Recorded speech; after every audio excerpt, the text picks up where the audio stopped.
Well, I think the big news of 2009 was that we went into a shutdown. It was very brief.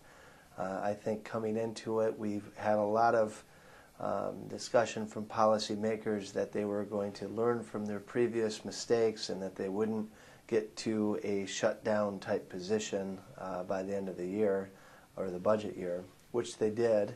But fortunately, what they did learn from the last time government shut down was the best thing to do was to make the tough decisions to enact cuts into state spending rather than going for more tax revenue.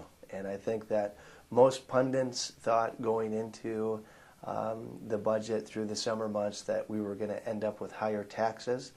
But I think Senator Mike Bishop deserves a lot of credit, as well as the Republican caucus, who stood very firm, negotiated a deal with Andy Dillon, who in the end, Speaker of the House, lived up to his end of the bargain and produced the amount of votes needed, and finally the governor signed the bill. So I think if looking back at 2009, I think going into it, people said, well, they're not going to get to a shutdown, but I think most people thought that we would have ended up with higher taxes and